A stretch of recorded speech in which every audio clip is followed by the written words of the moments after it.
Now we're going to move on to another category, multifamily housing. In the previous images we've looked at, in the previous case studies, we've been looking at units which clearly are identified as a single family or primarily single family resident, or someone looking like the house they live in is a single family home. There is a threshold you cross when you do a building which says it's multiple family in nature. There's some real advantages to that. You can achieve some densities that are simply not possible, or you can achieve some economies of scale of construction, or you may actually be able to achieve more public open space because you've brought more units together and not had as many yards that separate them. If you look in the diagram, there were 3 or 4 blocks where we tried to illustrate what different kinds of multifamily could look like. Sometimes multifamily fits into a row house tradition because 2 or 3 flats are stacked on top of one another. That's the multifamily small-scale walk-up in this diagram. Here we see them taking whole block frontages up, again, looking like tall townhouses. In some cases, multifamily in older parts of American cities were developed in districts where everything around them was multifamily, small-scale apartments, 2, 4, or 6 to the block, sometimes with shared backyards. Large courtyard multifamily walk-ups where one building has a lot of open space embraced by wings of the building or an internal courtyard. Let's look at some of the examples under multifamily, and we'll see a surprising range of densities here too.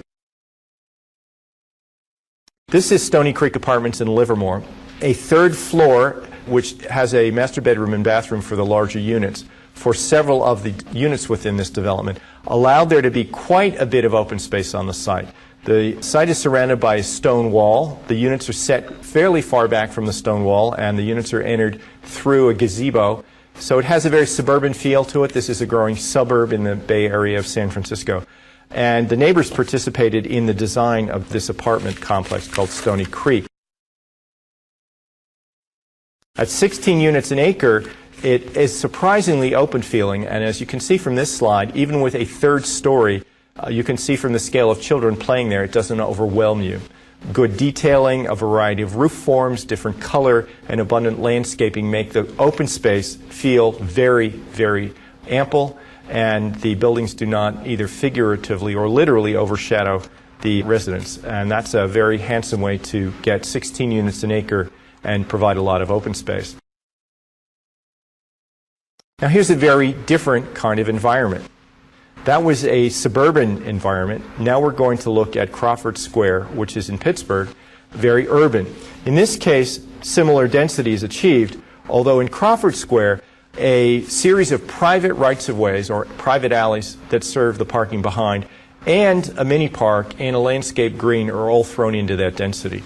And in this image you can see there's a mixture of walk-up apartments that echo an old East Coast tradition, a mixture of brick and wood 3-story apartments that you walk up to, and they're intermingled actually with some townhouses at Crawford Square for an overall density of 16 units an acre. In the suburban areas of California where there are a lot of 1960s, 50s, and 70s poorly designed motel apartments, multifamily housing has a particularly bad name. And there's often a lack of that old East Coast tradition of the apartments we saw at Crawford Square. In this case, a new tradition of multifamily housing is being created, in this case in the Central Valley, in the town of Davis. Both family housing and elderly housing has been designed to look like Italian villas. And these are not villas actually between 4, 6, and in some cases 8 units are ganged together. The architecture reflects that kind of countryside of Italy. And in many ways, it doesn't say multifamily. What it says is a very fine way to live. And what was gained by those 3rd floor elements were the 2 or 3 bedrooms above the living areas for these 2-story townhouses on the 2nd floor, as well as in the elderly environment, there's actually a beautiful community room reached by an elevator in one of the buildings. If we look at a similar density, but now we're in a very different climate and a very different part of the country at the reservoir in Madison, Wisconsin, now we're at about 18 units an acre. Tuscany Villas was 15 for the family, but 28 for the elderly. The reservoir echoes that kind of architecture we saw in Hyde Square and also at Lytton Park, a kind of turn-of-the-century image. But looking closely, these aren't single-family homes. These are actually 4, 6, and 8-unit apartment buildings. What they appear to be are large single-family homes, and what they are apartments that look like two co-joined homes that share a front porch. A very clever approach to trying to site multifamily housing in a neighborhood that had some beautiful old historic homes, and that was the major concern in the neighborhood. There are semi-private backyards and alleys that provide access to parking behind, so an overall density here of multifamily housing is achieved, but also a lot of open space is achieved, and the combined density for this development is 18 units an acre.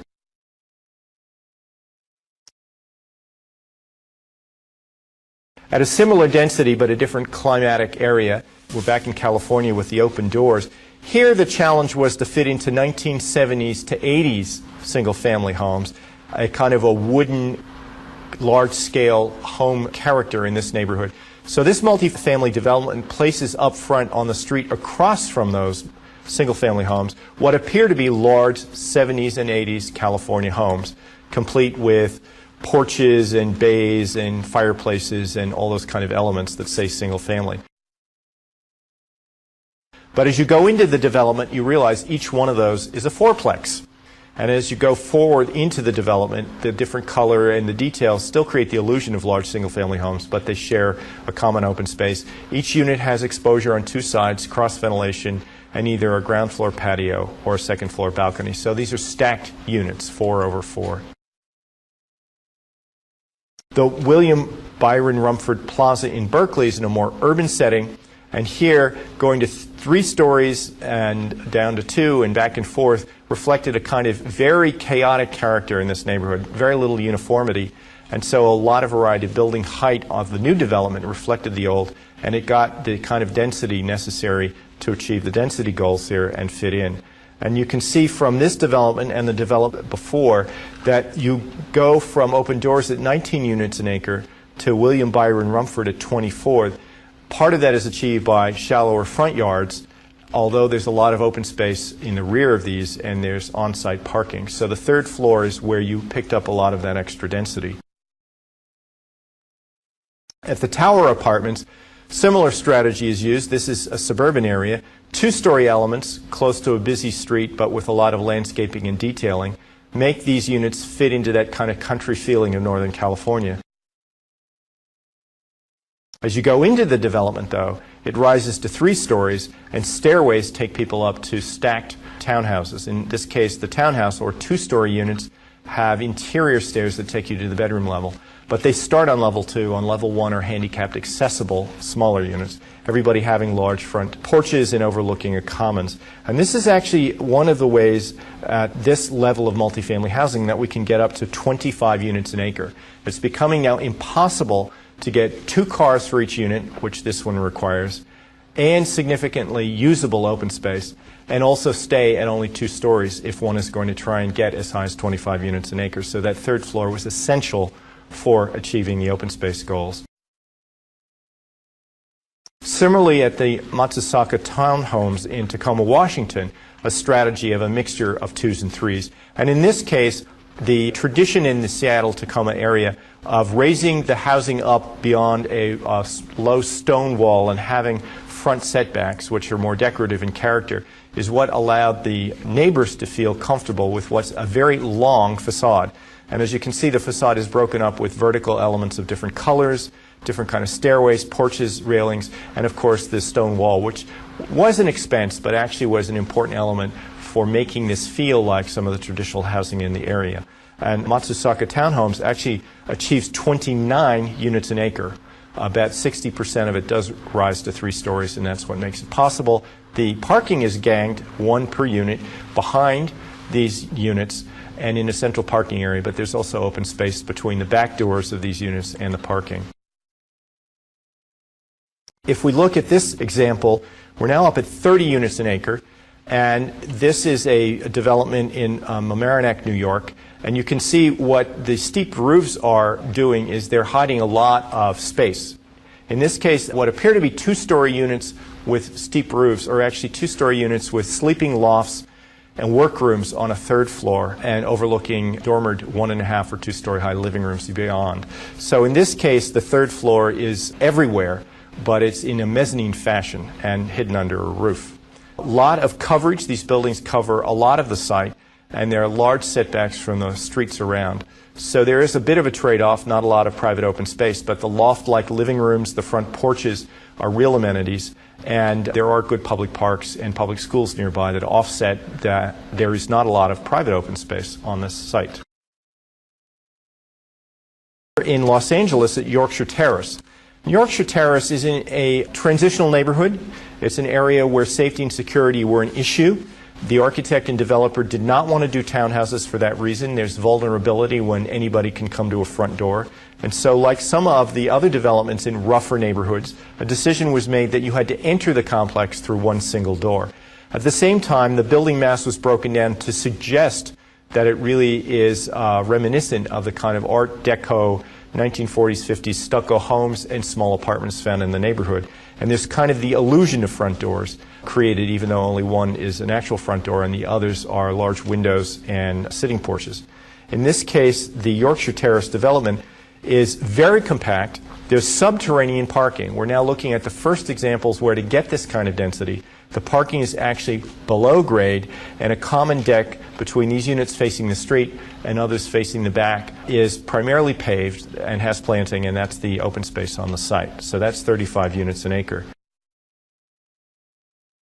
In the Albany area, and this is in the New York State program that allows for secondary units to be in single-family dwellings and provides financing, the Catherine Street homes are 2-story townhouses over a secondary unit. Now, because the units touch, and in some cases they share stairs, we've put this in the multifamily category, although for most people this would appear to be an East Coast version of single-family.